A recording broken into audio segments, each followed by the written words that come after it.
এক প্রসিদ্ধ নাস্তিক, মুসলমানের সন্তান, মাঝে নাস্তিক হয়ে গেছেন, পরে ইসলামে ফিরে এসেছেন। তাকে যখন প্রশ্ন করা হলো আমার পরিচিত এক ভাইয়ের, যে ভাই আপনি নাস্তিক ছিলেন, বুঝে শুনেই তো নাস্তিক হয়েছেন, আবার মুসলমান হয়েছেন, কারণ কি? তখন তিনি বললেন যে ভাই, আমি যখন নাস্তিক হয়েছি তখন আমার প্রথম মনে হয়েছে আমি সকল গণ্ডির ঊর্ধ্বে উঠে গেছি, আমি স্বাধীন হয়ে গেছি, কি আল্লাহর হুকুম মানতে হবে, আল্লাহর কথা বাইরে চলা যাবে না, বাইন্ডিংস এর মধ্যে ছিলাম। নাস্তিক হওয়ার পর মনে হলো যে আমি রিল্যাক্স, সব মন মতো করতে পারতেছি।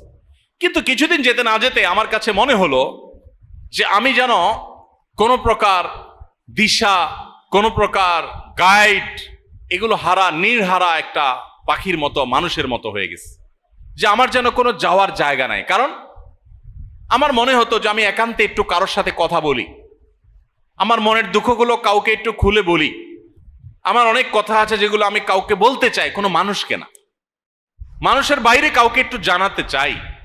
কিন্তু আমি নাস্তিক্যবাদের পথে যাওয়ার পর সেটা আর খুঁজে পেলাম না। আমার কাছে মনে হলো যে কিছু একটার অভাব আমার জীবনে আছে। মুসলমানদের যেটা নাই, যে সে যখন কোনো বিপদে পড়ে ভোর রাতে উঠে তাহাজ্জুদের নামাজ পড়ে, সুন্দর করে ওযু করে তাহাজ্জুদ উত্তম রূপে পড়ে, এরপর সে দুহাত তুলে চোখের পানি ছেড়ে দিয়ে বুক ভাসিয়ে সে আল্লাহর কাছে কায় মনোবাক্যে তার অভিযোগগুলো, তার চাওয়াগুলোকে সে নিবেদন করে, এতে সে যে হালকা বোধ করে, এটা সে যে মানসিক প্রশান্তি পায়, এটা তো আমার জীবনে নাই। আমার কাছে মনে হচ্ছিল এই অভাবটা আমার জীবনে অনেক বড় অভাব, আমি সেজন্য ইসলামে ফিরে এসেছি। এই জন্য দেখবেন গোটা পৃথিবীতে যারাই নাস্তিক তাদের মধ্যে ডিপ্রেশন সবচেয়ে বেশি, এবং পৃথিবীর যেই দেশগুলোতে নাস্তিকের পরিমাণ যত বেশি তাদের মধ্যে আত্মহত্যার হার তত বেশি।